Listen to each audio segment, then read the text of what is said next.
I want to understand the psychology behind Venky. Why did he do what he did? I will go down, but I'll go down fighting. How should an entrepreneur be? Is entrepreneurship for everyone? An entrepreneur is one who chases a dream. दिल जब तक धड़कता रहता है, you have to keep doing what you're doing. How did Indian terrain happen? My banker was a friend of mine by then. He said, Venky Rajagopal, remember you're not Vijay. I'm a big MSD fan. 2019, you had him as brand ambassador. Okay? Tell me that. How did that happen? He thought Indian terrain was worthy. And Dhoni is everybody's hero. Yep. But my chartered accountant and my CFO looked at me with incredulity. What the hell? And what is he doing to your brand? Your biggest challenge in life? I think the biggest challenge I had was when my daughter and my wife met with a really, really horrific road accident. You are in UP, posted in UP, one of the toughest districts. Share a little about that journey. I was SP of Kanpur when Mrs. Gandhi was assassinated. I was barely 27 years old, and Kanpur was one of the three districts where the Sikhs were really targeted. You said, okay, I'm going to put the papers down. I remember my boss, the DIG, he looked at me and said, what are you doing? I said, I'm resigning. Nobody resigns from the police, IPS. And I said, yes, sir, I am. Hi, this is Surendran Jayasekar. You're listening to Greater Than, a podcast where we share stories of inspiring people who dared to dream big, faced huge challenges, never gave up, and went on to make an extraordinary impact. For our very first episode, we have Venky Rajagopal, a man who walked away from a prestigious IPS career, went on to build not one but two successful companies. His menswear brand Indian Terrain is a household name today, owned and loved across the country. In our conversation, Venky shared how to build great teams and leaders, how to build a brand that resonates with people, how he got MS Dhoni on board as a brand ambassador, how one can create a healthy balance between work and personal life, why curiosity, learning and fitness matters to every entrepreneur. But it's not just about the wins. Venky opens about the biggest challenges we faced along the way, how we navigated through them, and the mindset that helped him push through. If you're an entrepreneur, or if you've been thinking about starting something of your own, or maybe you're going through a rough patch right now, this conversation is just for you. Enjoy the episode.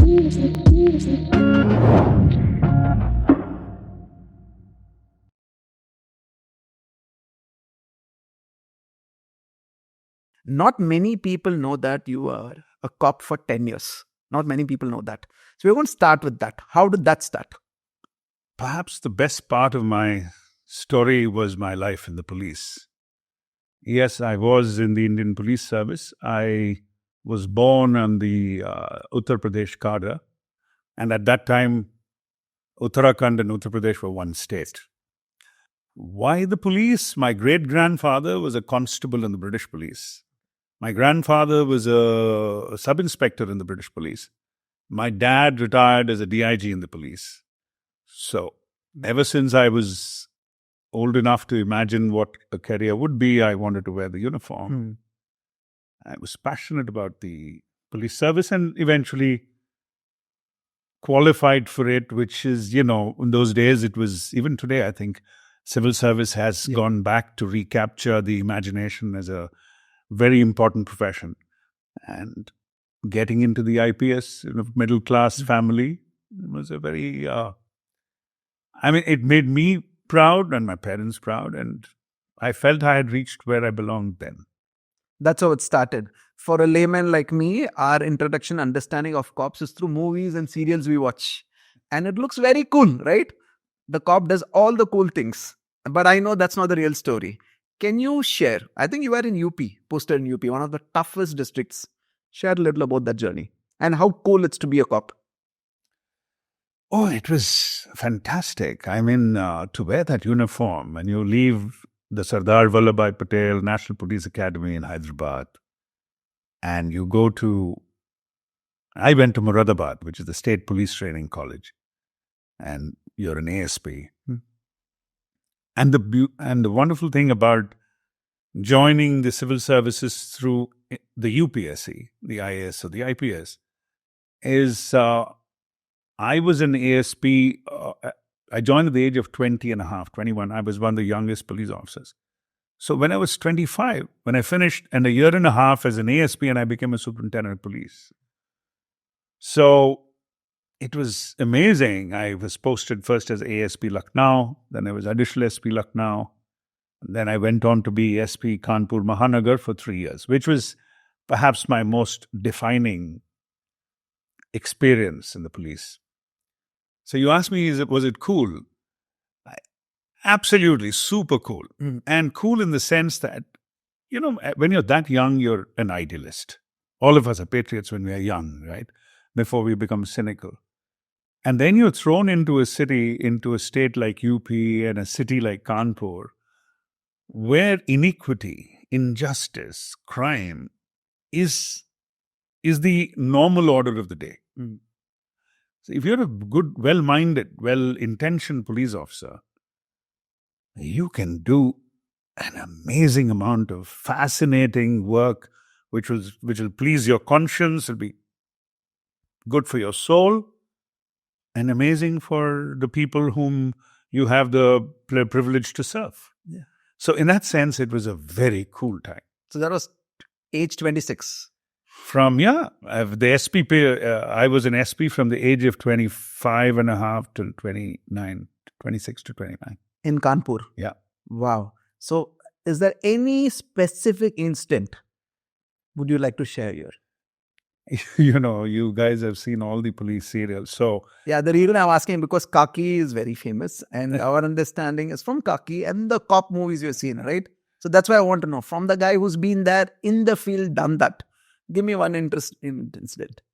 Yeah, this is a long time back, and UP was, India was yet developing, and the police officer, especially in states like Uttar Pradesh, Bihar, Madhya Pradesh, where the population was huge and literacy not yet, and the administrative machinery not protecting enough. Very often, a well-intentioned police officer was the difference between life and an absence of life.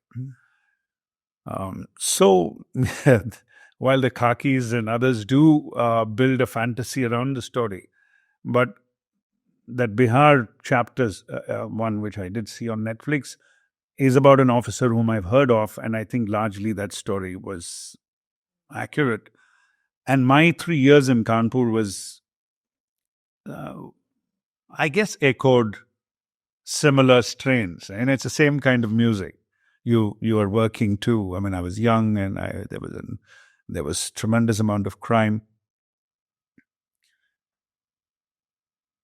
The manner you dealt with that crime was always a little too vigorous. Now, when I look back, little on the outside of what would be considered within the strict interpretation of what is the right and the wrong way to enforce the law. But I did it, and I think I served the purpose of, wearing the uniform well. And there are many incidents which too many to tell now in this podcast, of having to take on gangs and dacoits who have committed heinous murders and offenses, liquidating several of them, and buying peace at a terrific cost. I'll leave it at the rest for you to imagine. Yeah, let the viewers understand what we mean. But the most defining experience I had was, I was SP of Kanpur when Mrs. Gandhi was assassinated. And Kanpur was one of the 3 districts where the Sikhs were really targeted. I was barely 27 years old. The savagery I saw of non-Sikhs, people whom I thought were civilized, how violent and crazy a mob they became and burnt beautiful people whom we knew, traders, businessmen, because they were Sikhs, they were being burnt alive. And 6 days it took me and my district magistrate to bring back semblance of order. We imposed curfew for nearly 15 days. In that period, what I saw and witnessed really changed me as a human being, because one is to be a police officer and being just a normal person. You believe in that this bad a thing a person won't do. Or this person is, he goes to work in the collectorate. I mean, how can he and why will he kill a Sikh? Because somebody spreads a story about a Sikh who's assassinated our prime minister, and how easy it was to paint a whole community in that light, and for reasonably educated people to go out and commit that savagery is something which remains an indelible recollection of mine, and which has chastened all the excitement I've had in life. Everything that I encounter and experience is always tempered by the knowledge that these are just people, and these people can become, revert to their most base instincts, provided the word anomy, with a lack of norms, can easily prevail if enforcement and of law is removed. Yep. If you say there's going to be no law enforcement for 15 days in the city, and all of you just behave yourselves, it's not a place you want to venture. I agree, Venky, because what I also want to share here is it's not easy being a cop, right? Because I do have friends who are in the service. The time slots they work, there's no time slot. You have a call, you have to run. There's no Saturday, Sunday. So it's not easy being who you are and to witness what you've seen. It shakes you as a person, right? It really makes you think. Yes, Suren, but I don't think I ever thought about how different. I mean, and you're right. Maybe there are too few of us and too few, and the conditions are difficult. But that's what you sign up for. I mean, this is India, so there are resources and there are some constraints within which you work and operate. I have never till date ever looked back or spoken with anyone to say, a policeman's job is so difficult and it's a 7-day a week and I barely get to take my uniform off. That's a bit of a cop-out. I mean, forgive the pun, but, I never thought of it like that. That's the job. And I'll tell you, there is an energy, there is an effervescence, there's something which exudes and infuses you when you wear the uniform, that this is the last thing you think about. So even now when we have this conversation, I can see that 29-year-old SP sitting right here. You can feel the energy here. Great. And that's how it survives. That's true, AK. And one more thing, it is you being you. That's why you speak like this, right? Because I think the same has translated in your entrepreneurial journey, which you're going to talk about. Can you tell us how that switchover happened? 10 years, you loved what you did. I know Kanpur kind of shook you. That last 15 days shook you. But how did the switchover happen? Very interesting, Suren. As I told you, this is the first time I'm doing a podcast. So I'm going to tell this is the truth. I have till date yet to arrive at that one definitive answer as to why I quit. Mm-hmm. All I knew is the uniform, while it gave me so much joy to wear, is a prison. It's a prison in that it ties you to a rigid hierarchy of a senior, a boss. You salute the man who wears the bigger rank on the shoulder, the badge. And unlike the army, where the similar hierarchy exists, but the rules of engagement are very clear, and the manner in which it is enforced is very clear. The same uniform in the civilian context, there are so many exigencies of life which I am dealing with as a police officer and my uniform.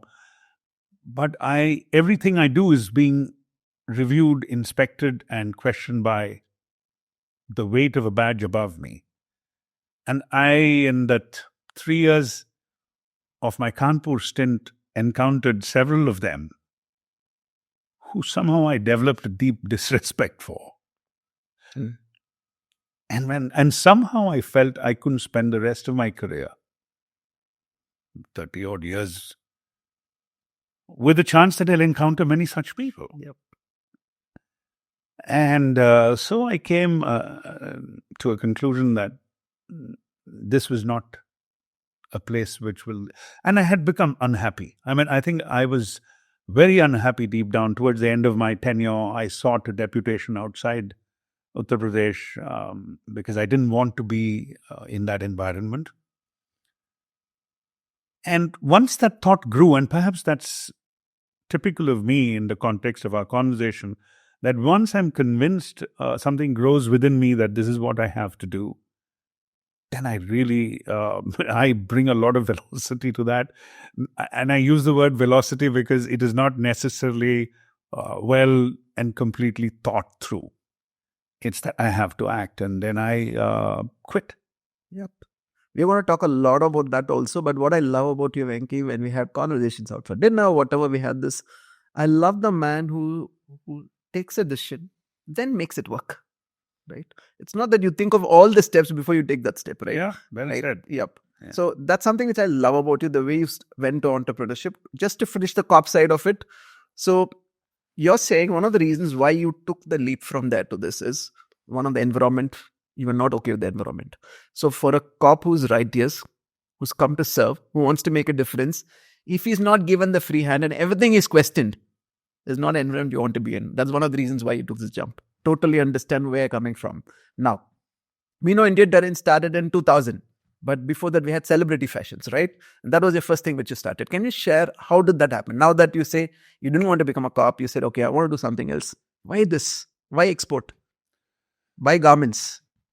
Yeah, so at the moment when I was at that fork in the road, there were 2 points of view. One was friends and well-wishers saying, take long leave.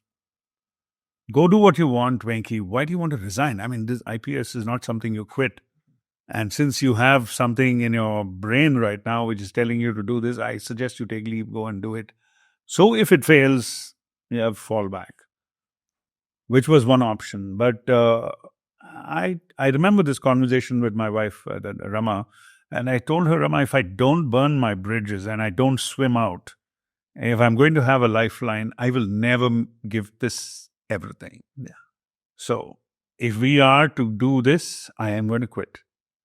And, hats off to her. She didn't blink an eye. She said, you sure? You're confident? Go for it. So you said something about burning the bridges, right? Most people like to have a safety net when they want to start something else. I'm a firm believer if you have a plan B, plan A is going to fail. As simple as that. Because you're already thinking of a plan B, right? Correct. So you need to burn your bridges. So for me, I just want to salute you for the decision. It's not easy because it's something you aspired from when you were a kid. Correct. Because your parents, grandfather, and you love doing it. Correct? True.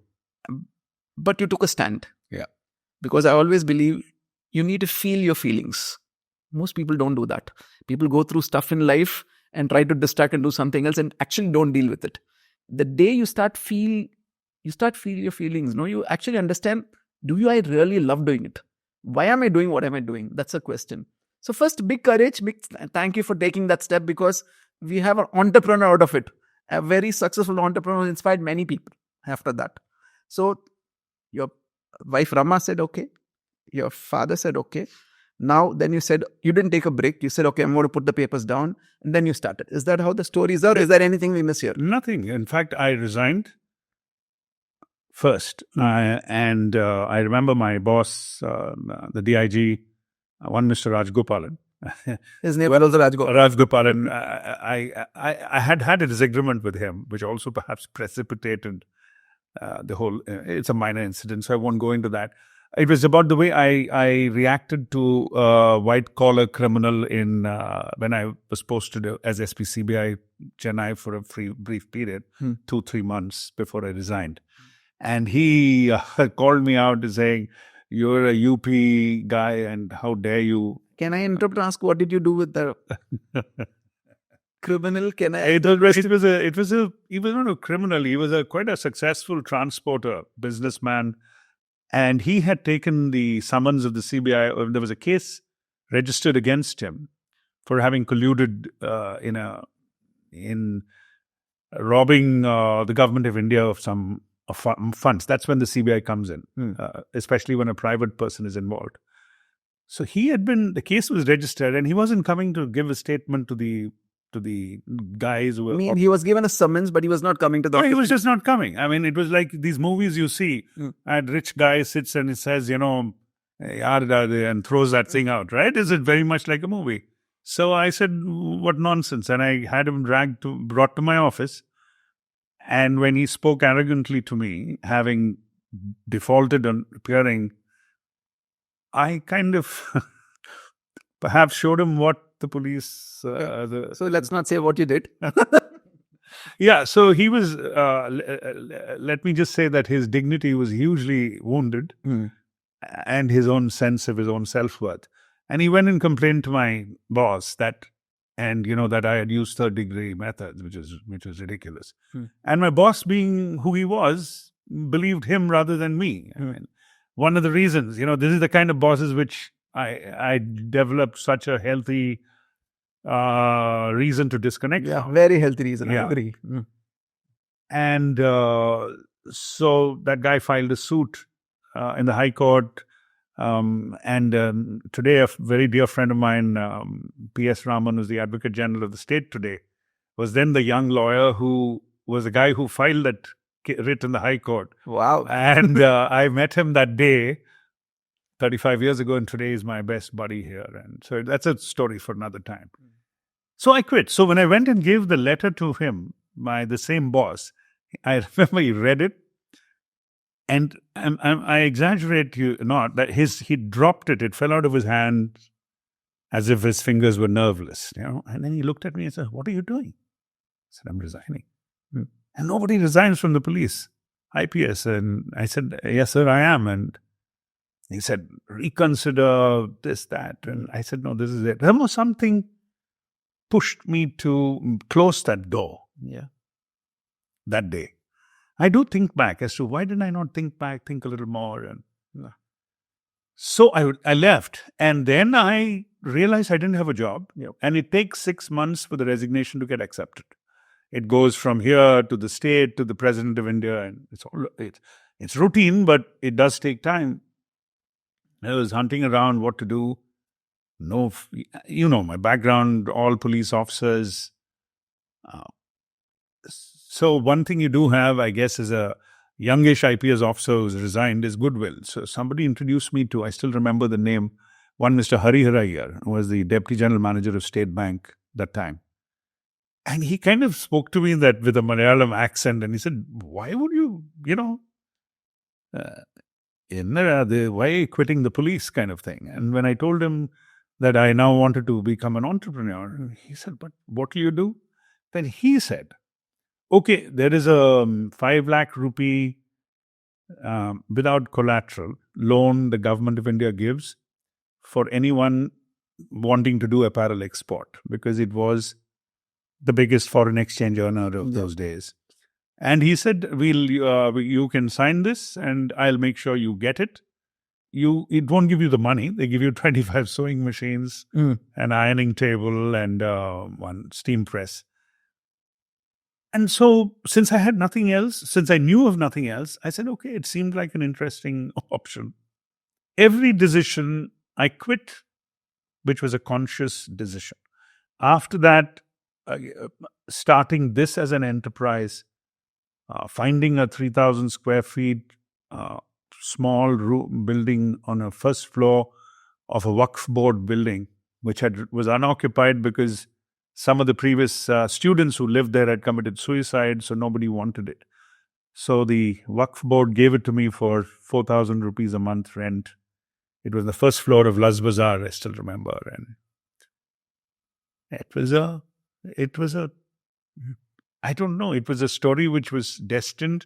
The manner in which it was born, I don't think it was meant to live, But somehow it has survived. Yeah, all entrepreneurs, when we had this conversation, the way they started, when you look back, now you can connect the dots. But you can't understand why you did that at that time, right? When you look back. That's true. So the only thing I marvel about my own, this thing is, I did not know, I was not an accountant. I had no idea of finance. Clothing, I mean, I had never seen a a machine and a sewing machine in my life. I had no idea what it is to stitch clothes, no idea of a balance sheet. The whole training, what it did, what my life in this police had taught me was to lead, was to build belief in people, take on an adverse circumstance, stare down a foe, stare down something which threatens my colleagues or people. And that skills initially didn't really come in handy. Maybe it just helped me stay the course first a year or so. But yeah, that's how I started. So from there, when you look back now, two brands, both done IPO, 250 plus stores for Indian terrain, and a brand which is very synonymous for fashion for men. How does it feel? It feels fantastic. I don't know the exact background. I mean, how you wanted the question answered, but why I said it feels fantastic is I did start the manufacturing company first. Manufacturing is a contract, is a faceless job. It's incognito. You make it for somebody and ship it. And then somewhere the thought, if I can do it for someone overseas, why shouldn't I do it for... That's how Indian Terrain actually started. Yeah. Though the way I started it was, the end of the first year, obviously nobody was willing to give me business to export because they want to see a plant with reasonable infrastructure. 25 sewing machines, Luz Bazaar, first floor, you climb through a pokey staircase. No customer is going to... and today, when I look back, if Indian Terrain is to find a subcontractor and he takes me and shows me Luz Bazaar, you wouldn't have given. I don't think... I'm going to approve at first blush, unless somebody reminds me of where I came from. So the first 1 year was a disaster. It was going so fast, downhill. I was about to kind of close down. And a foreign service friend of mine, he went on to be a very senior Indian diplomat. Strangely, he was India's ambassador to Russia for 4 years. But at that time, he was an undersecretary in North Block and had something to do with the Russia desk. He asked me one day, he says, "You guy, you're going to go bankrupt. Yenda Russia ko poi panne." So one conversation in North Block over a cup of tea in his office. I said, "How do I go to Russia?" In fact, I had never been abroad till then. And he introduced me to the trade section of the Russian embassy. They went through the hoops and then they gave me an invitation to go to exhibit my products to a company called Razno Expo. That market was defended by 6 big export boys out of India, and they would not allow anyone to get in because it was huge business driven by a degree of let's say, corrupt practices where, you just took care of the sourcing people from that side, and quality and all of those other metrics to be eligible weren't part of the consideration. Into that mouth of a lion, they say, I landed up in Moscow. The cartel did everything possible to keep me from exhibiting. In desperation, I went to the Indian ambassador in Moscow just as a citizen. Having spent 3 days without accommodation in Moscow, my first time overseas, temperatures of -10 and -20, sleeping in the hotel lobby, beseeching people to give me a place to exhibit. The reaction of that Indian ambassador, this is the signs from the man above. He heard my story. Ambassador, his plenipotentiary, His Excellency Ambassador T.N. Call, introduced me, came to the exhibition, and he interfered in a very subtle way. And that cartel's ring fencing, their business. We breached it. We secured a small amount of business, but small from their point of view is massive for this 25 sewing machine entity. I executed it over a year and grew into a larger premise, and it was a few crores of export, which I did.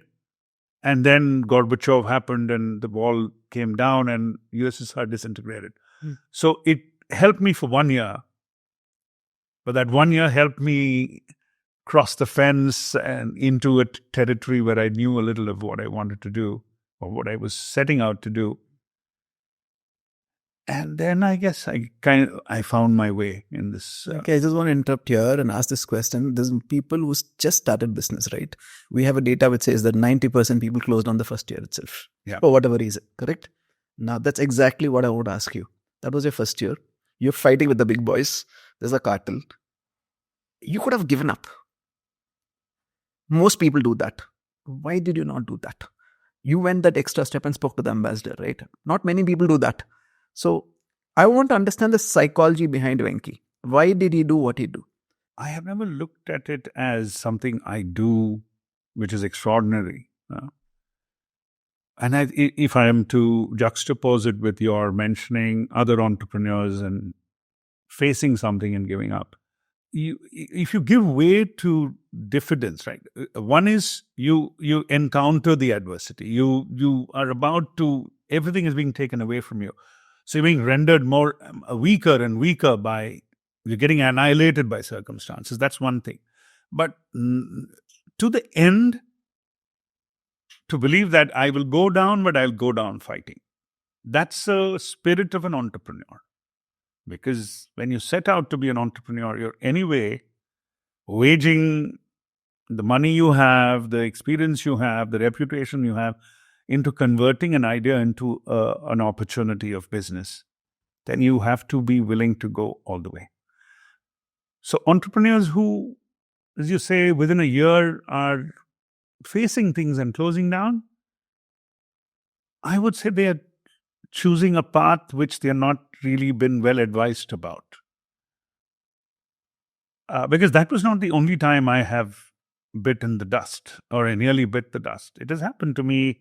It continues to happen to me in life. Just having the self-belief that if you keep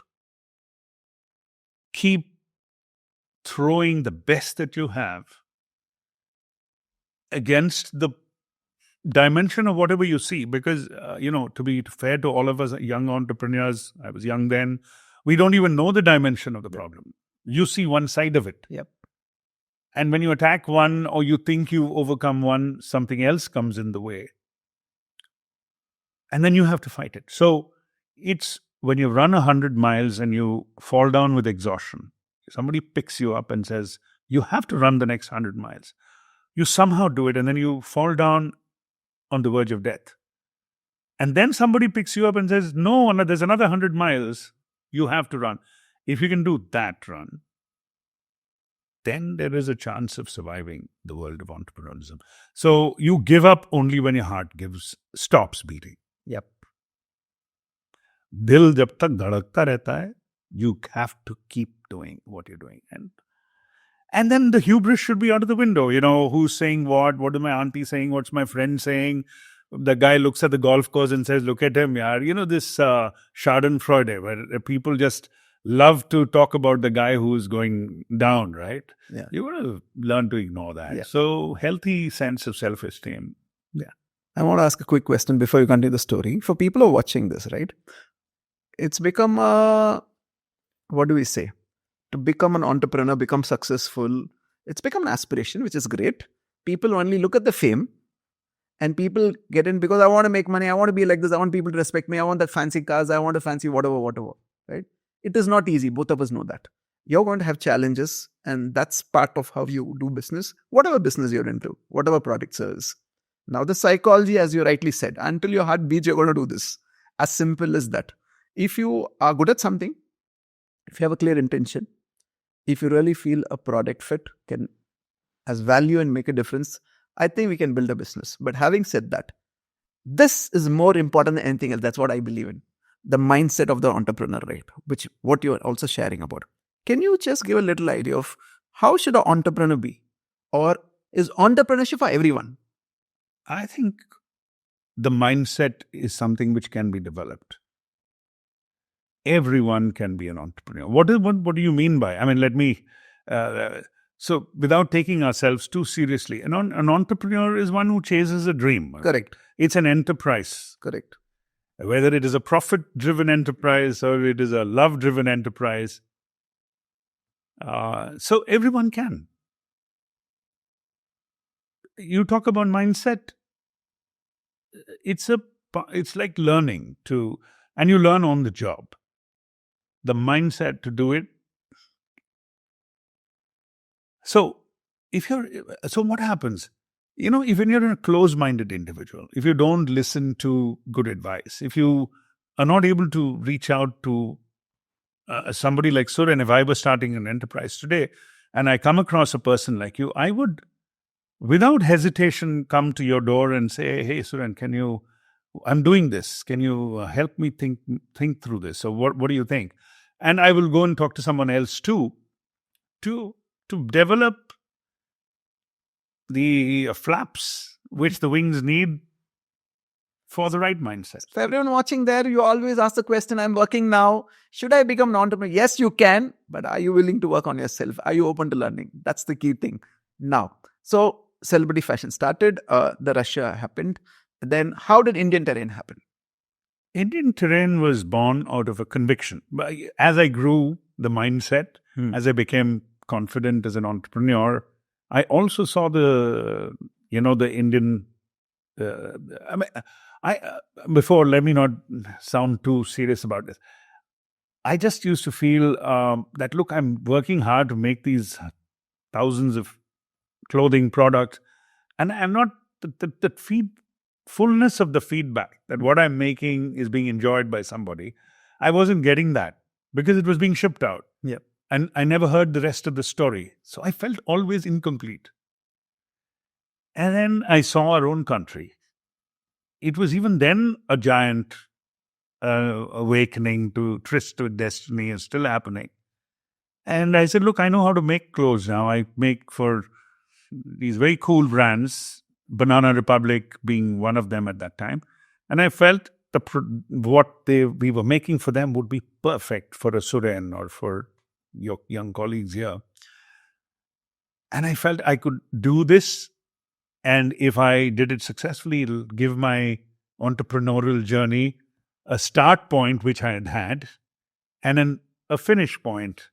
When a consumer walks into my store, buys an Indian Terrain product, wears it, and tells me, wow, thank you for making a great product, I felt it would be like a cycle, right? A karmic cycle of what I create and what you consume and comes back to me to build more.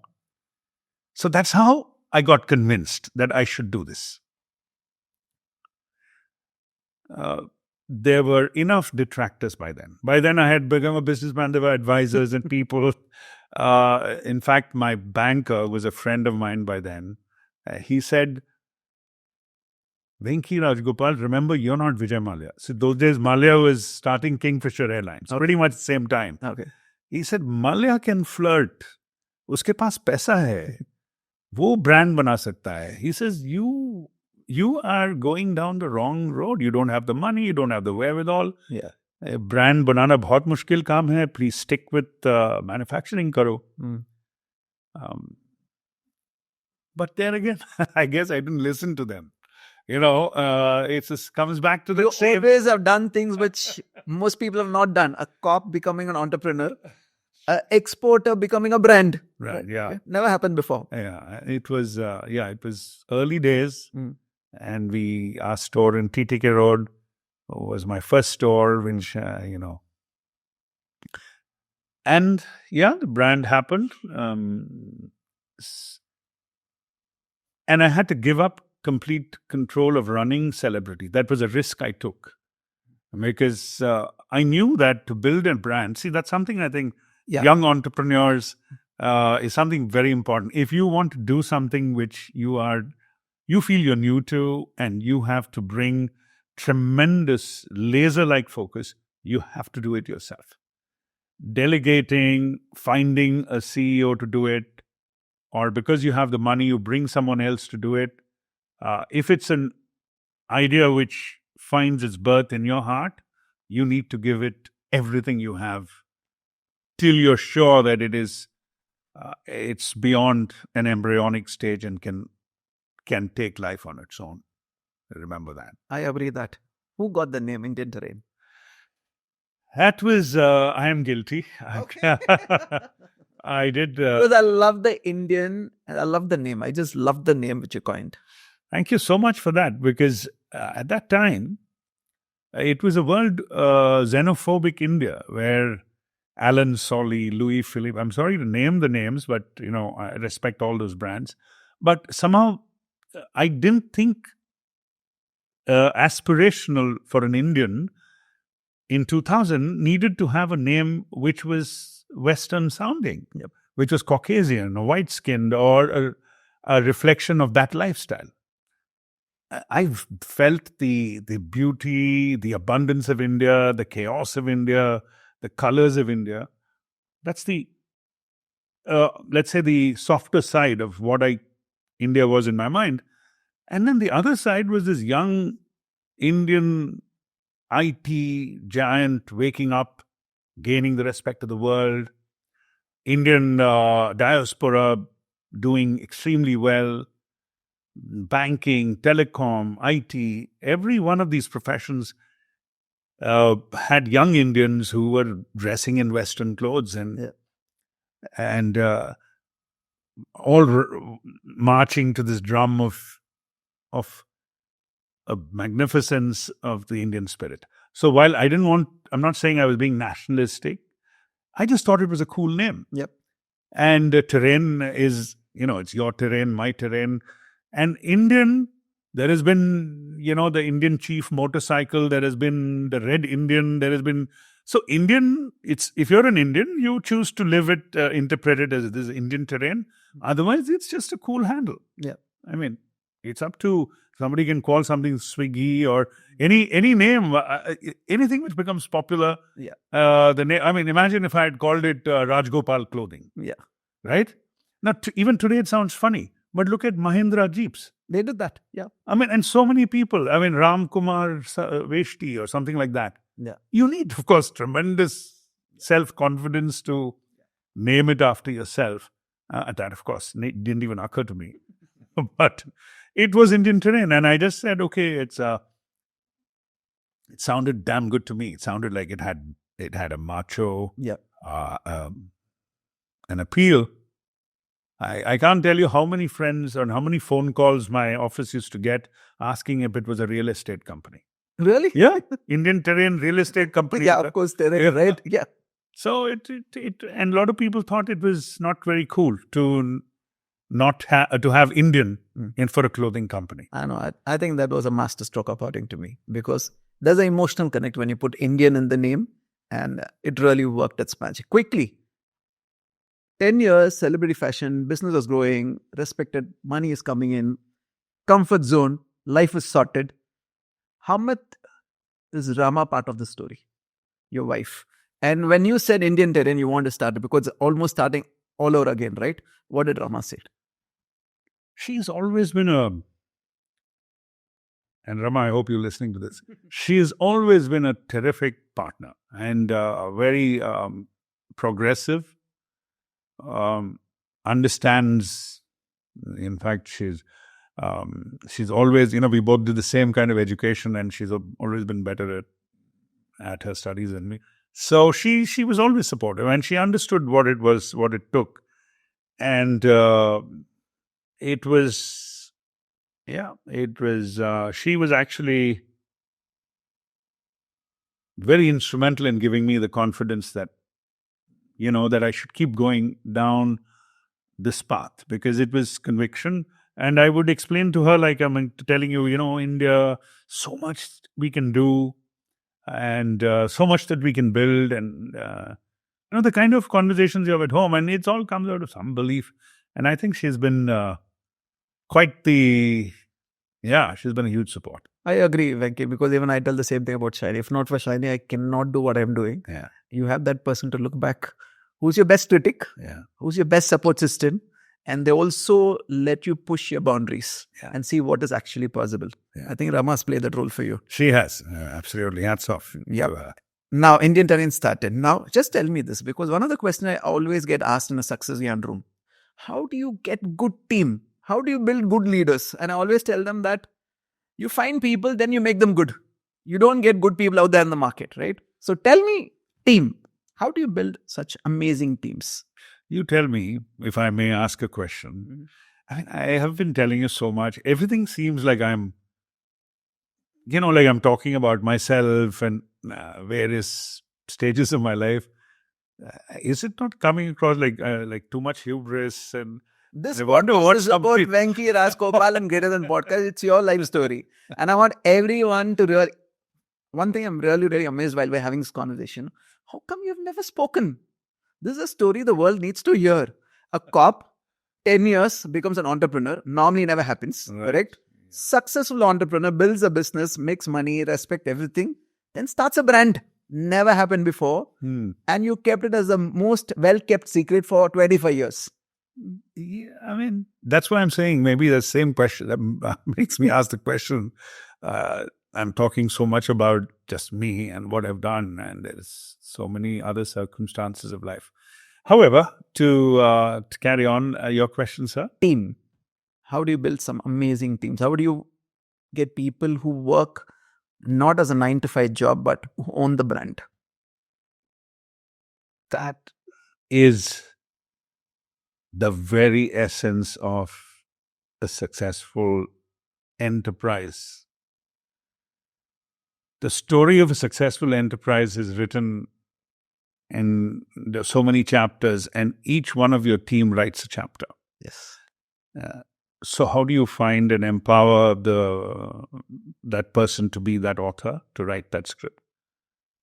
How do you build it? How do you find? So if I go searching for that right person, you're never going to find. Yep. You will attract a certain kind of people to you. When I started Celebrity, there were certain kind of people who came and joined me.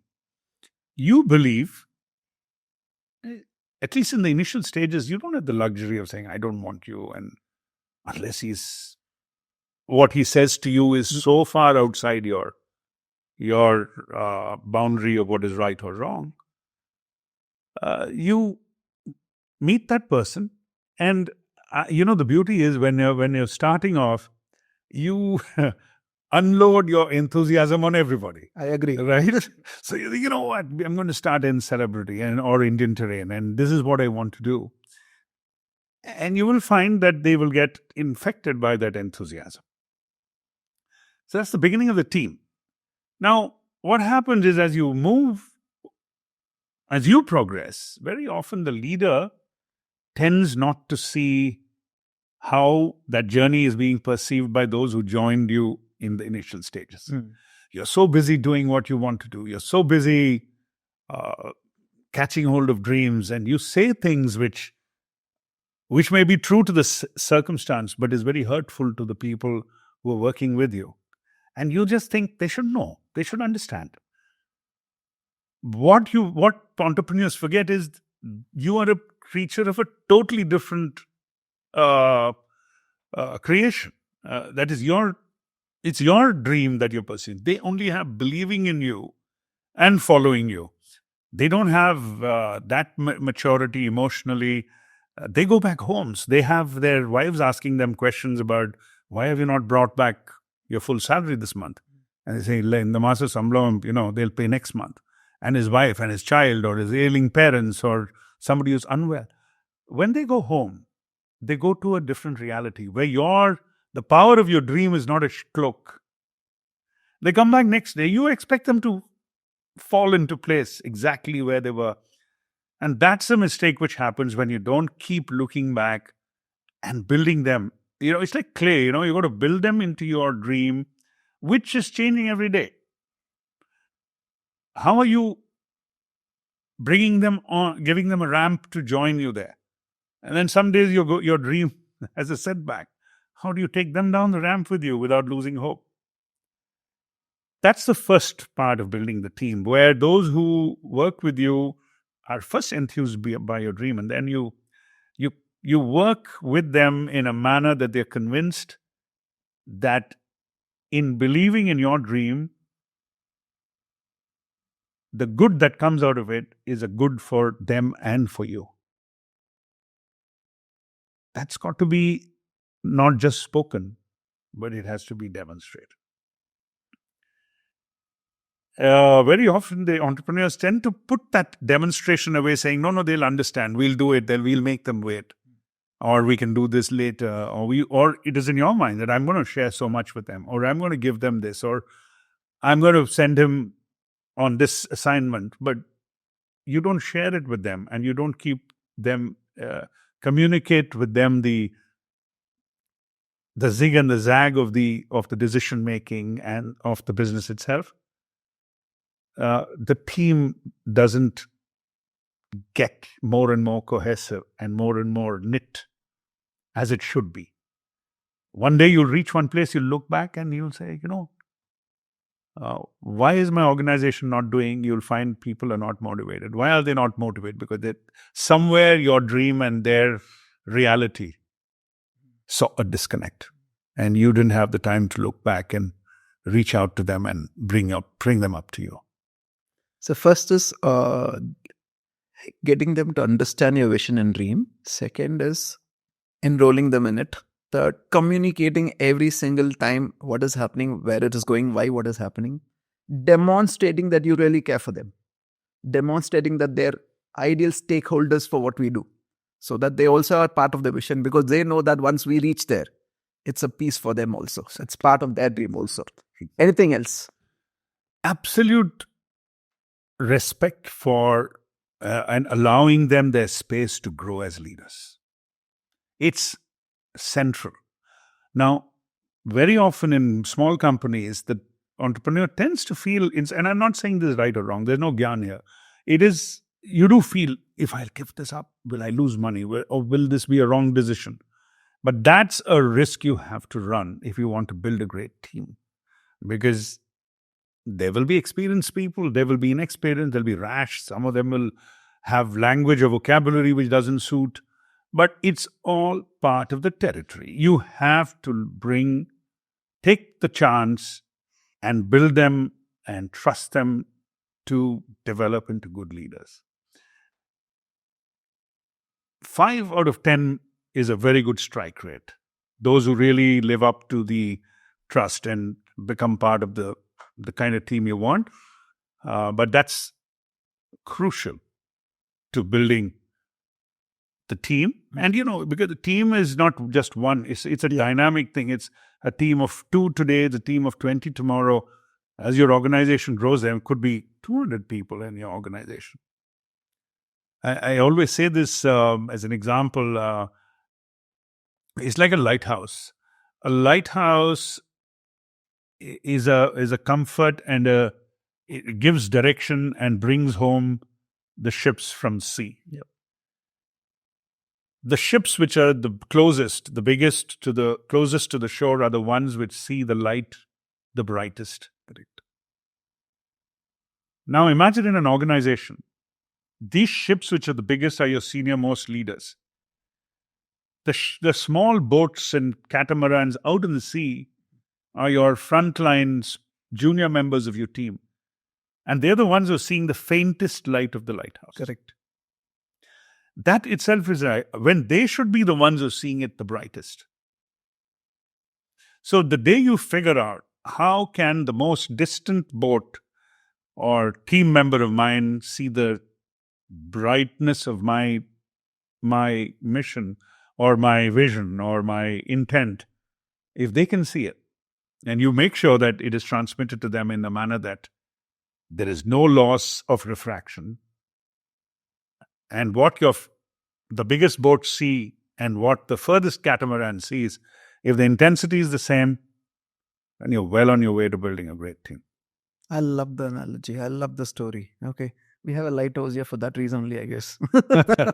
Now, You're building a team. We understood what it takes to build a great team. Now, how do you identify leaders, your second line, from the team?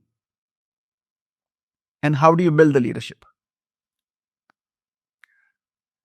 I'm going to be very candid with you. That I have, over my years, 30 years of an entrepreneur, identified people to be leaders and given them responsibility, and it has not really worked out. So to any young entrepreneur, let me tell you that the failure or your disappointment in not having or having given responsibility to someone who doesn't turn out to be worthy of it should not ever make you think that you're not going down that path. There have also been times when I have given somebody a responsibility based on what they've done in leadership position, and they have delivered. But here's the key thing. Entrepreneurs tend to start considering those to be leaders who who are emotionally close to them. You must remember that an entrepreneur is constantly under mental stress. So emotionally, he is always needy. Those in your organization at senior levels who give you that emotional support, somehow we mistake them to be the best leaders. That's a huge mistake. The maturity to know that this person is good for me emotionally, but not good as a leader for my organization. The ability to separate that is one of the biggest needs of a young business. These things, as the businesses mature, then you have HR and you have various things. I'm talking about young, bootstrapping companies. Thank you. What you said is priceless. Pearls of wisdom. Gold. Pure gold, right? Glad. Everyone, when they build a business, right? It's very lonely at the top. You're doing stuff which no one is doing, and you have to face family, whatever. And you have this emotional gap. Anyone in your organization who works for you can very easily fill that. Yeah. And you will think the guy is really good, whatever, right? I think that was a masterstroke. I loved it, the way you played. In golfing terms, what do you call it? I would call it 300-yard drive off the tee. Okay, perfect. Bang on. Okay, that's one. Okay, that's one thing about leadership. Anything else? How do we identify? One thing you said is, right, you need to trust these people, give them. Sometimes doesn't work. It's part of the journey, right? That's how it is. Sometimes does work. So that should not hinder you from actually helping people go to the next level. Quick question to you. When an organization is growing, do you think it's ideal to build leaders from your organization or get leadership from outside? Does leadership from outside work or doesn't work? I have believed that it's leadership from within. Within. As organizations are growing, and I'm willing to admit I may be wrong here, but every time we have succeeded only when we have developed leaders from within.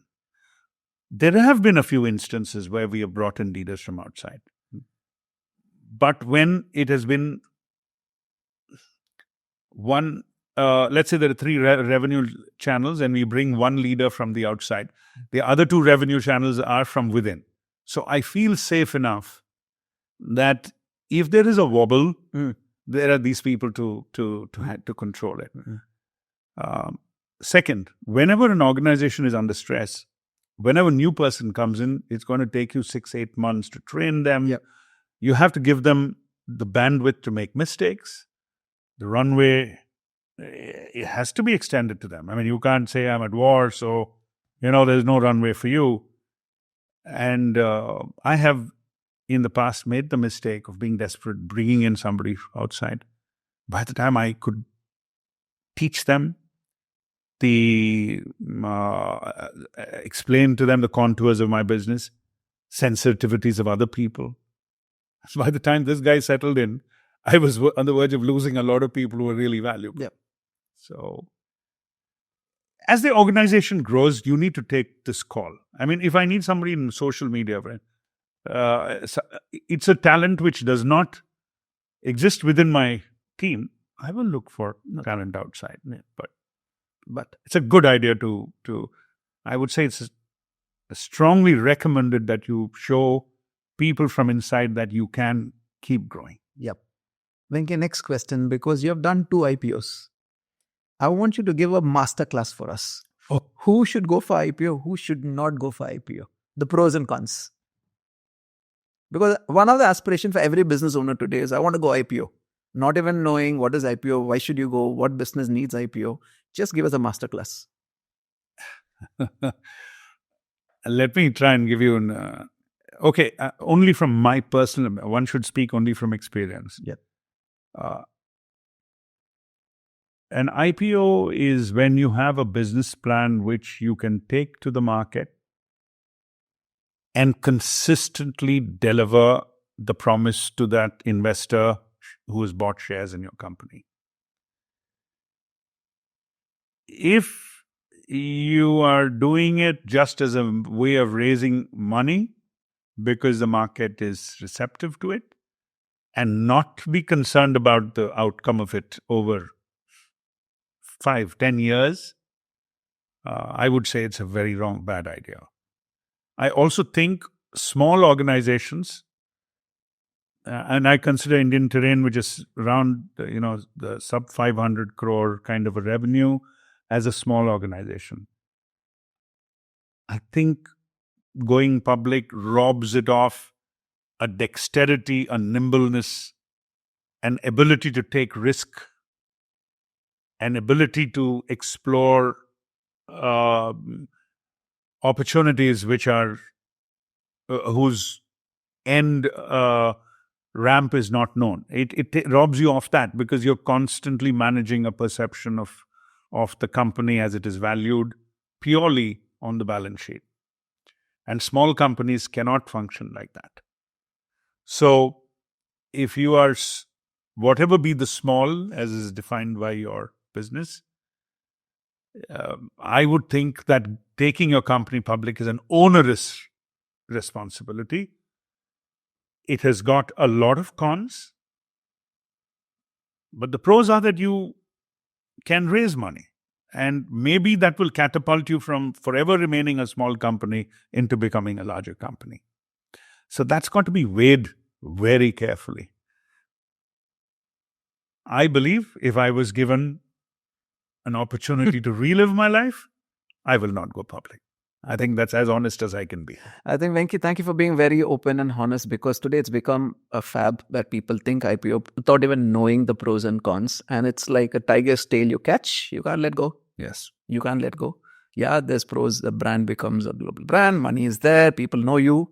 But there's also a flip side, right? As you said, you can't change directions faster. You can't take decisions faster. There's a lot of board involved, a lot of things involved. So pros and cons, you decide whether you want to go or not. We are not going to tell you. Okay. Indian Terrain. I'm a big MSD fan. 2019, you had him as brand ambassador. Okay. Tell me that. How did that happen?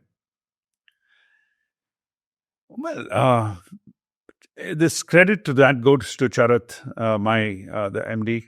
He's the guy who runs the business, Charat Narsimhan. Outstanding young man. And he is also, I think, a cricket buff. And Dhoni is everybody's hero. Yep. So it was he who approached them, his agency, and brought him on board. So how was the experience? I mean, personally, whether in the golf course or in a social gathering, people looked at me with a lot of respect. Oh, your Dhoni is your ambassador. But my chartered accountant, my CFO, looked at me with incredulity. What the hell? How can you afford this money? And what is he doing to your brand? I mean, show me the sales and show me the cost. Again, a small company, it was extremely good for our hubris. It was very good for, Dhoni Saab is wearing Indian Terrain clothes. I felt very proud. But if you see, what happens is they cost so much money. And to those young entrepreneurs, again, who are planning to have a brand ambassador of whatever stature and cost.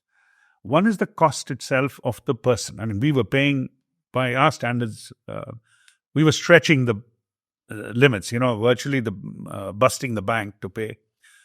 What we didn't realize was we didn't have the necessary money to amplify his presence. Yep, the marketing of it. Yes. So, whether television, and this mistake I've made a few times before when we've made films and taken it on TV, but at least the content was manageable in cost. But if you put in X rupees into a celebrity, you should have 25x of that to amplify. We found that we didn't have that runway because we were dependent on a year to year, on our year's revenue to our year's ability. And these are the kind of things you do as a small enterprise. But on the whole, when I look back, the fact that, Suren, you remember that Dhoni was our ambassador itself makes me feel, that it has somewhere left an indelible memory in the minds of a lot of people that, Indian terrain, that Mr. Dhoni wore Indian terrain or represented. So somebody like him, he chooses to be our brand ambassador. You automatically invest in him a degree of discernment that he thought Indian terrain was worthy. Yep. And to me, that's what I will take away and not crib about the cost. Yep, I agree. Did you get to meet him? Any personal interaction, anything which you want to say? Because for me, one of the leadership whom I look up to is MSD, the way he leads the whole team. You don't watch cricket, right? The way it looks like. No. I do watch cricket. My Rama and me, our biggest quarrel at home is that I support RCB. Really? Oh boy! And she supports a conversation. I think I do it more to get a rise out of her, and because I like Virat Kohli too. Yeah, even I love Virat. So because of him, but always MSD fan. Yeah. So look, I think you're so right. As a leader, the fact that Dhoni is from Jharkhand. I mean, look at the whole of Tamil Nadu and Kerala, the south of India. I don't think any North Indian icon has been loved. Why I'm saying this is, how many people have the ability to bridge the North and the South? Yep. I mean, I'm not talking politics. When you just look at, we see ourselves as a certain kind of people they see, but there is this one individual, he can walk into Chepauk and that from Whistle Podu to the most colloquial embracement of the Tamil love for him, the Tamilians' love for him. Come on. I agree. If anybody is equally or more famous than Rajinikanth, it is MSD now. True, but you got to ask, is Rajinikanth that popular in Jharkhand? No, not so maybe Dhoni transcends even that, which is why I agree with you that his leadership is I guess he's just touched by a divine. I don't think I know what it takes to be there. Yep. We always have to accept. Yeah, we have to accept that. Okay, we spoke about IPO, pros and cons of IPO. I just want to talk a little about brand, because I think you're one of the few people who have built a fashion brand from an export house. And just, can you tell us how to build a brand? That is a remarkable question. A brand is a promise. It starts from a promise. When I use the word promise, what comes to your mind first, Suren? You'll honor whatever you say. Exactly. Yep. Keep your promise. Yep. The flip side of it is, don't break your promise. These are maybe the simplest words spoken in the English language between two people, but I think is a cornerstone on which relationships are built, families are built, organizations are built, is I made you a promise. Somebody even spoke about a promised land. The brand is a promise. Now, if I was to take that premise, the rest of the question answers itself. A promise is something which becomes true when you adhere to it through thick and thin. It's not, I promised you, Suren, but come on, this year I'm really not doing well, so sorry. I promised I'll send your kid a scholarship, but I can't do it this year. And your child is already embarked on a journey which is irreversible, or some such variant of that. So a promise through thick and thin. So in a brand too, you make the promise and then you stick to the core of that promise. And I emphasize the word core of the promise, because you don't, the shape of the promise, the way it adapts to environment could change, but the core of the promise has to remain the same over time. And the next question of the brand is, and I don't think I'm saying something which is very esoteric or which everybody doesn't know, but I'm just recapping it, that a brand, my promise to you, my brand to you, need not be a brand to somebody else. So you choose your set of people. Brand speak, use the word tribe, community.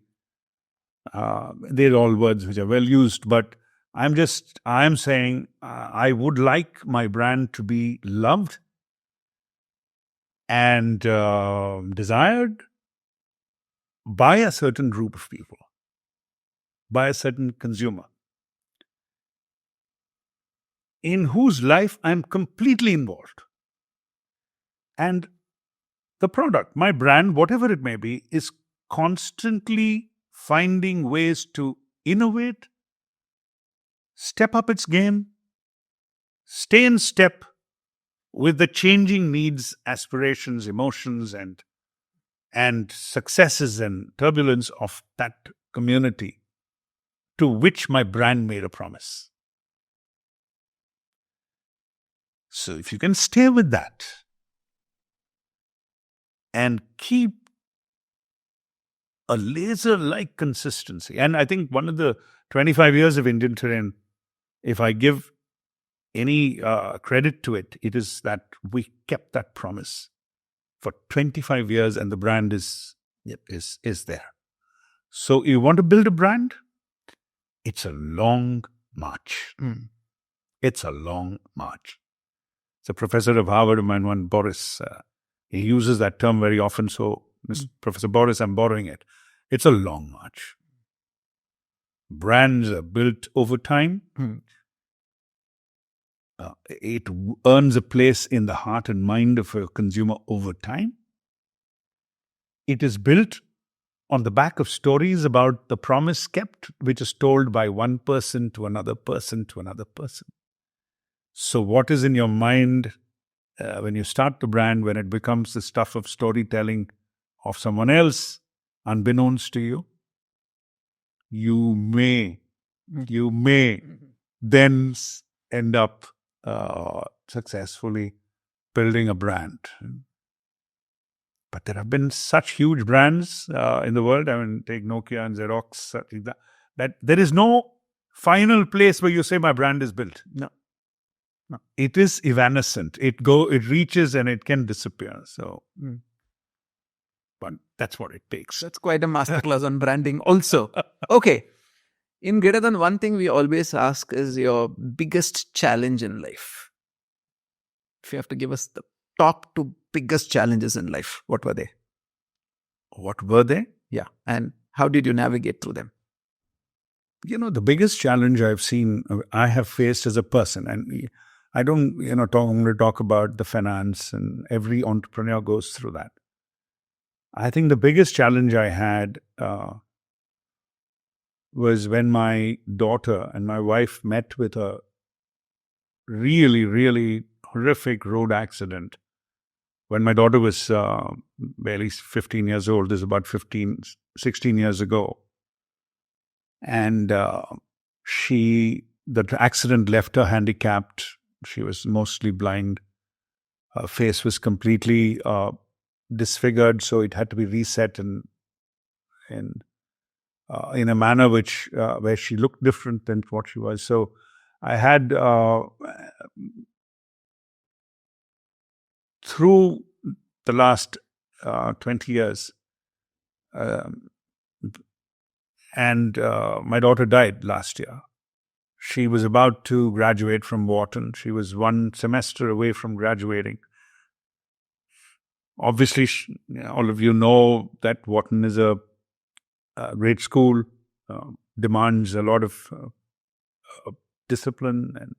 But with all her handicap, she was right there. And But the burden of her injuries and the brain injury she had suffered and multiple surgeries she had to go through, eventually it all took her life. So the biggest challenge in my life has been to give my family what they need. And I'm saying this to all of you, that in your lives too, business is not something which can happen during the day and your family will happen after hours. Life will happen at every moment of your day. I don't think you can ever abandon one for the other. You can never, and don't expect sympathy from a banker or to say, oh, Rajagopal had this, so we won't ask for his repayment or we won't ask for the installment. There is no give in this world. There will be sympathy.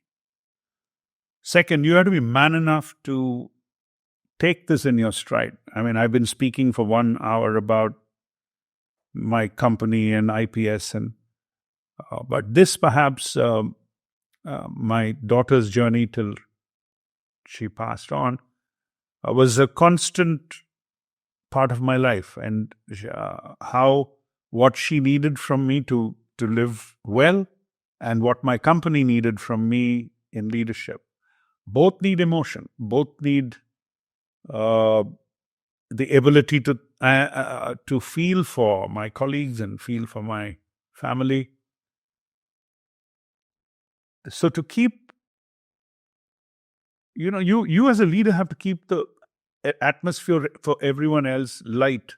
It has to be an organization they can come to work.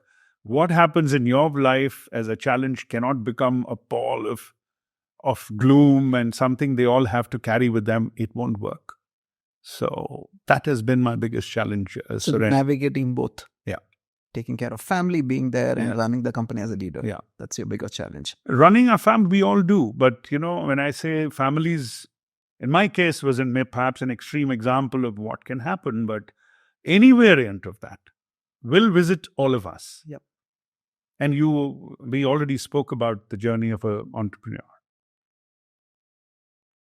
If you want to be clear about what you want to achieve, you've also got to learn to, at some levels, compartmentalize, and yet at the bigger level, be available to all stakeholders of your life. Yep.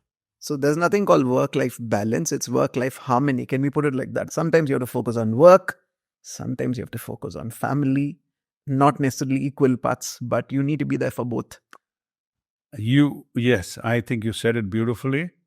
But nobody will excuse you for dropping the vigil and say, oh, because he was suffering and he's not able to repay my loan, or I'll extend his interest-free period. Don't expect a free pass from life. Yeah. Actually, one should not. Yeah. And so, harmony is great, work-life balance, call it what you want. But remember, the ball will keep coming back to your court. Yep. And question, which is happening all over social media. What do you think about the 70-hour work week? I think that's a little excessive to demand. But coming back to the workplace is something I absolutely believe in. Yep. Same here. I think 70-hour work week, I don't think it's fair. If people love their work, they're going to stretch extra. Some days you have to stretch extra. We do understand that. But people need a life outside work also. One thing you always say, Venky, is you have to, as a business owner, you have to be curious and also open to learning. Why is that important? It's life, as in business, is a dynamic space you inhabit. It's, for instance, when I meet my design team and they show me the range of clothes they're bringing out for the next season, I often have to ask them, look, this is the kind of product we made when I launched the brand in the year 2000. That customer, if he was 25 then, is 50 today. Yeah. Why? How come the products are not changed? And very often their answers are, but these were the best selling. There is a statistical or some reason they stay with with the learnings of the past or lessons, or where they're comfortable of something with something which happened in the past. And my question is always, but hasn't the world changed? Hasn't the inspiration changed? Hasn't the motivation changed? And shouldn't you be fashioning your business to walk in step with that? I think I'm giving you a long answer for a short question. Is curiosity. If you're not curious, you will not know the ways in which the world is changing. I go back to an educational institution every year for about 10 days a year, and I've been going for the last 7 or 8 years, where I am part of 150 CEOs, most of them above the age of 50, who run very successful organizations.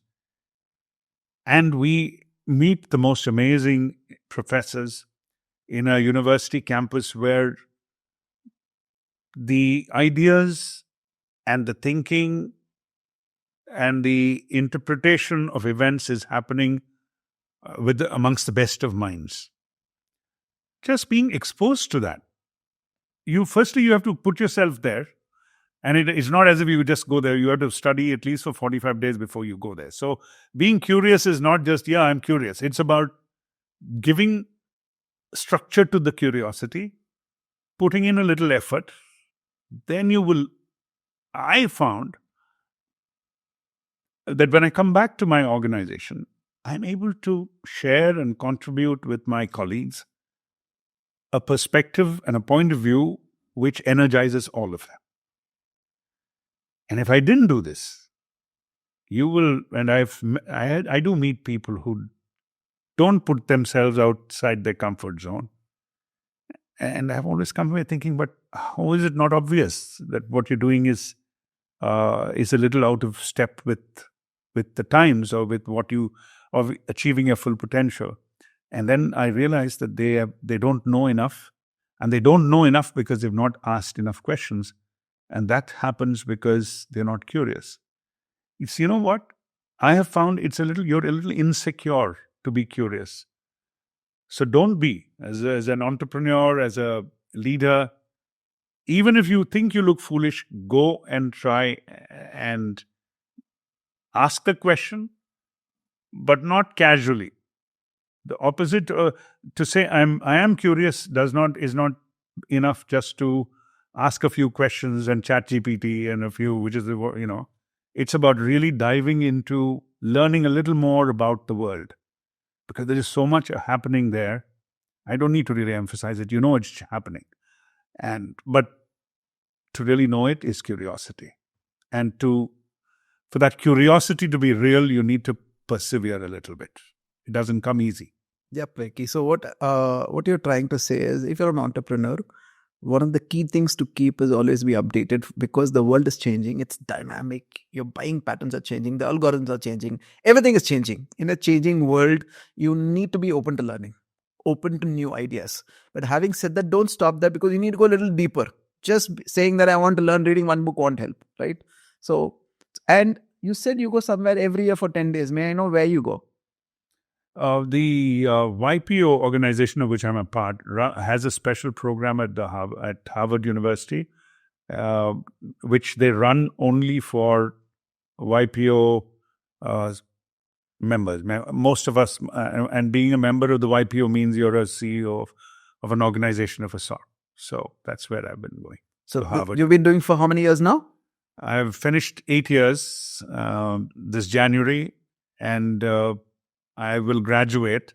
That's what they call it when you do 9 years. Okay. So, wow. Student for life. Student for life. As I call it, I'm a Harvard junkie. Because though it seems, a little pompous, and forgive me for that, it's not about the name Harvard. It's the addiction of being in a group of people who all seem so successful at one level, but are all so curious and take notes and prepare their case studies, and we all run from classroom to classroom. It's unbelievable. And you see the same gentleman or person in their home setting, they will be in these huge offices running huge organizations. But so being curious is also being a childlike. Because it's when you're a child that you're the most curious. I agree, Venky, because there are two times I feel alive. One is when I'm in my training rooms, when I get to meet a lot of my participants, and when I'm learning something new. That's right. Like today, I'm very, very alive because I'm learning a lot of new things from you. Thank you. I'm going to sit with my team and do a masterclass on what we learned here, right? Okay? A lot of things to do. Okay. I know you're a big fitness freak, endurance sports, cycling. You do your long distance cycling.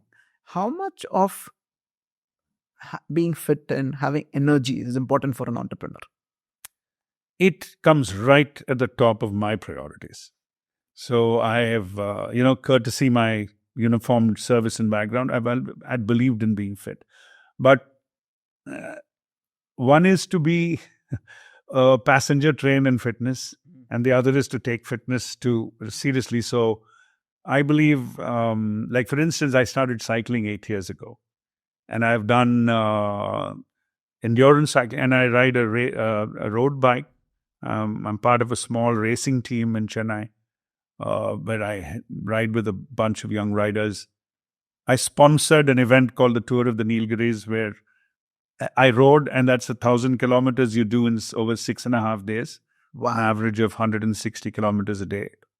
And I've trained with Peaks Cycling Academy. They're based in America. They train performance riders. So I've gone to Majorca. Very difficult. When I say I've done this, let me not convey that, it was a breeze. No.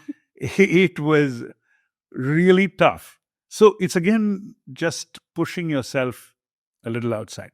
But then what I learned now sits easily on my daily cycling regimen. I cycle about 150 to 200 kilometers a week now. So it could be a lot on a weekend.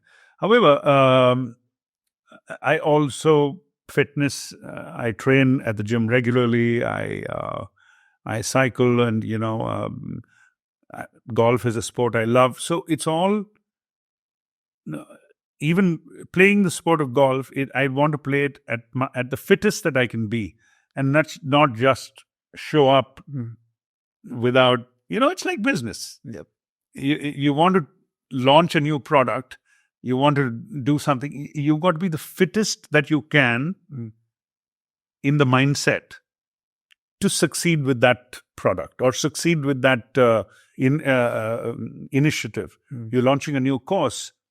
You want to be the fittest that the course can be.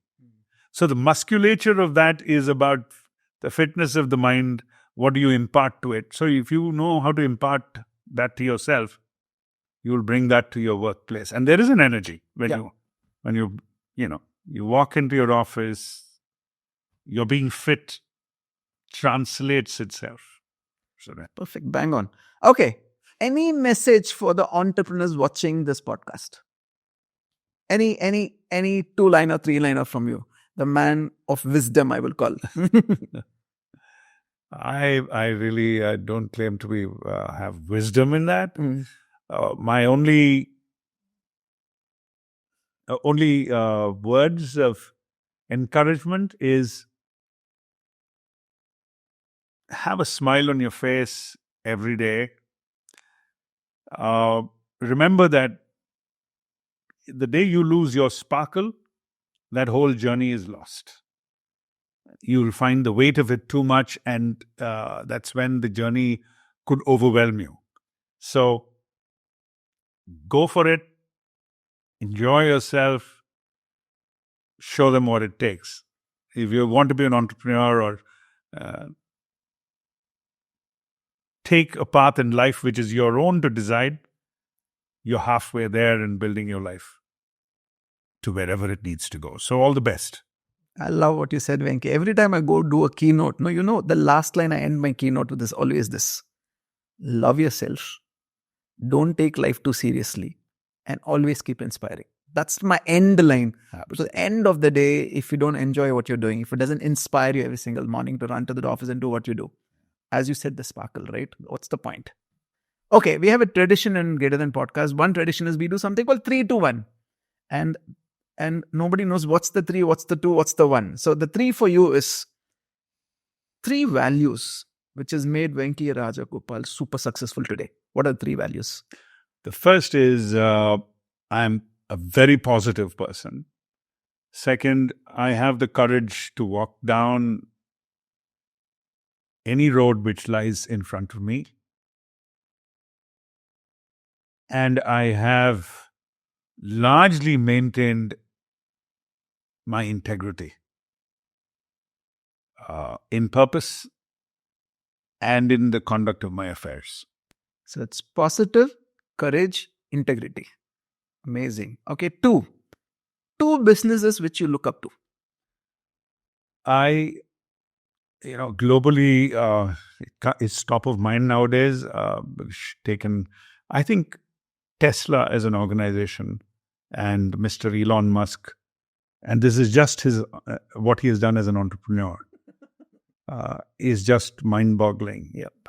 When you see how effortlessly a private individual's spacecraft is able to rescue somebody who's stranded in outer space for so much time, and that this individual could have created that.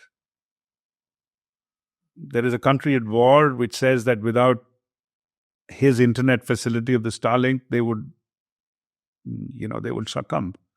And then so on and so forth. And to be able to do it on that scale it really, really impresses me as being unique and yet a business of that proportion.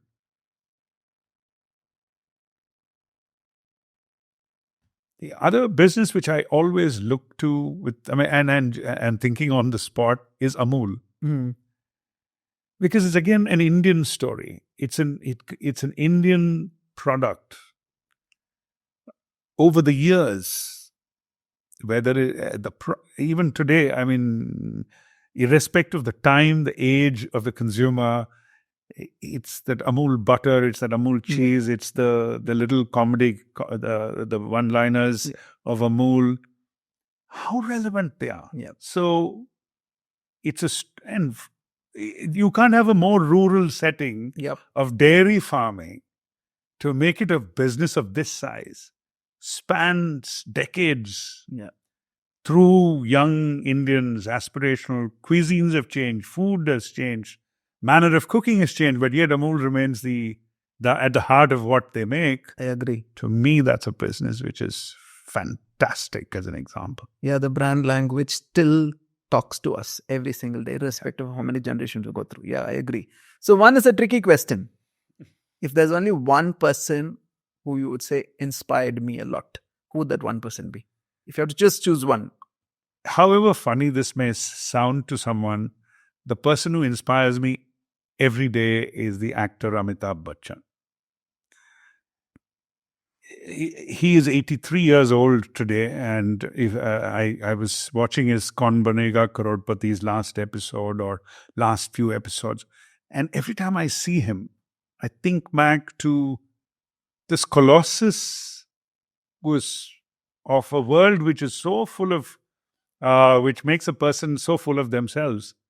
And you see all his contemporaries, they look sick, they're ailing, they are barely able to carry themselves. And yet this man has a stage presence, the intelligence, the presence of mind, the ability to laugh, not allow the fact that he's 82 years old bring him down. In fact, he's reinventing himself. To me, all those, as a living example of someone who straddles this, in the kind of world I also live in, I look at it, I say, you can stay relevant and interesting for so many more decades. So I find him. Yeah, I agree, Venky, because for me, Amitabh is a common man, mega star, came down with ABCL. And for me, that is such an inspiring story, right? The debts he had, even his house was supposed to go. Then did Kaun Banega Crorepati when everyone said, don't go to television, you lose your brand. And for him to have a courage to just go to television and turn the whole story around, he's always inspiring. And what you said is that 83 years old, his cognitive function, he still goes and puts that makeup and acts in movies, does new things. I agree. Okay, with that one, even I agree. And with Elon Musk, also I agree. What the man has created, right? Think about it. Huh? Just think about it. He's talking about Mars when nobody's talking about. I think he'll do it. I just hope in our generation we see that to happen. Because if the man has thought, he'll get to do it. Yes. This has been a crazy conversation. We also have one more tradition in Greater Than Podcast. We have something called affirmation bands. We believe in affirmation. What you tell yourself every single day. Correct? So we have some affirmation bands. So the tradition is you need to pick up one which resonates with you. Whatever resonates with you, and you can wear it. Okay, you already picked it. That was fast. Yeah. If I understand this right, this is I am greater than the sum of my fears. Yes. So that's what you picked up. Yeah. Okay. Which is great. Thank you so much, Venky. Amazing conversation. Any final words before we let you go? Oh, Suresh, thank you. I think I've spoken a lot. I must tell you that this has been a remarkable experience for me. I have never, ever spoken in an environment like this with cameras and someone of your perspicacity. I mean, you're so alive to what's happening, asking me the questions, leading direct in this conversation. It's been a great learning for me. And thank you very much. And it's been a long session. I know. But I just want to say thank you for coming over and actually sharing the story. I believe this story India needs to hear, the world needs to hear. And this is just going to be the first of podcasts you're going to start. Okay. We want to see you in many, many more podcasts. That's what I feel. Because this is a story which people need to hear. So thank you for being here and had a lovely conversation. Thank and you. we will invite you one more time. There's a lot more to talk which we didn't cover this time. Thank you, Surendran. Anytime. Thank you. I thoroughly enjoyed it. Thank you for staying till the end. This podcast is about helping you shift perspectives, push your limits, and take steps that actually move you forward. Just remember that you're greater than anything life throws at you. I am Surendran Jayasekar signing off. We'll see you again next Friday at 8 p.m. Until then, love yourself. Don't take life too seriously. Live a life of meaning and purpose.